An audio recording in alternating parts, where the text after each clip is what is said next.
Welcome to the Q&A session 4 from the playlist of properties of matter. The topic is the modulus of elasticity, and this session is a continuation of the session number 3, in which we have studied about the modulus of elasticity in brief. So the question here is, one end of a copper wire of length 2L and radius 2R is welded to one end of another copper wire of length L and radius R. So the ratio of elongation in the thin wire to the thick wire when stretched by forces applied at the two ends is. So here we have been given 4 options and we have to find the correct one. Now both these two wires are made of copper. Therefore the Young's modulus of elasticity Y, which is equal to F divided by A divided by delta L upon L, or this can also be written as F L divided by delta L into A. Here F is the restoring force, A is the cross-section area of this copper wire, L is the original length, and delta L is the elongation in the wire when it is stretched by the forces applied at the two ends. So from here, since both these wires are made of copper, therefore the Young's modulus of elasticity will be the same for both the wires. So let us take the case.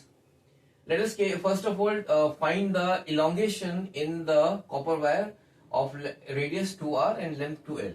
So let us from this formula, the elongation, that is delta L, for the, let us say this is the thick wire because its radius is 2R. So delta L will be equal to F into L divided by the area of cross section into the Young's modulus of elasticity. And similarly, the elongation in the thin wire, say it is delta L thin, this will be equal to F dot L divided by area of cross section into the Young's modulus. Now here the elongation in the thick wire will be equal to F into L. Now L is the length of the copper wire, so in this case the length is 2L, so this will be equal to 2L into F, so this will be equal to 2FL divided by the area of cross section will be equal to pi R square. So here the radius is 2R, so it will be equal to pi into 4R square into Young's modulus. For the thin wire, this value will be equal to F into this will be equal to into L divided by the area of cross section. It will be equal to pi R square because the radius of the thin wire is R. So this will go to pi R square into Y.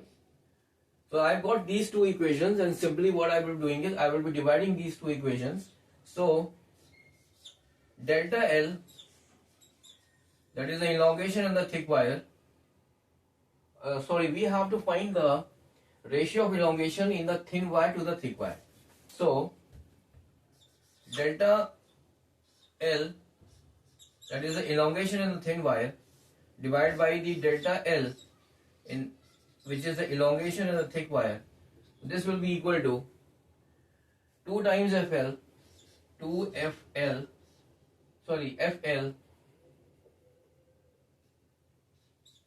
divided by pi R square Y divided by this value. So this will be equal to this 4 pi R square Y will come in the numerator. So 4 pi R square into the Young's modulus divided by 2FL. So from here this FL will get cancelled out. This pi R square Y will also get cancelled out, and 4 divided by 2 will be equal to 2. So the ratio of the elongation in the thin wire to the thick wire when these two wires are stretched by forces applied at the two ends will be equal to 2. So here the correct option will be C, that is 2.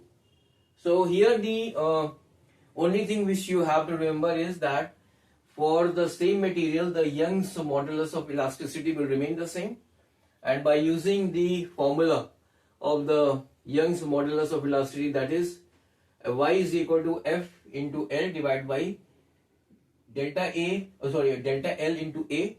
By using this formula we have calculated the elongation in the thin and the thick wire, and by dividing these two equations which you have got here, we were able to find the ratio of elongation in the thin wire to the thick wire, which was equal to 2. So thank you very much for joining this session. In the next session I will be discussing a different type of a question from the same topic, that is modulus of elasticity. So till then, have a nice day. Bye.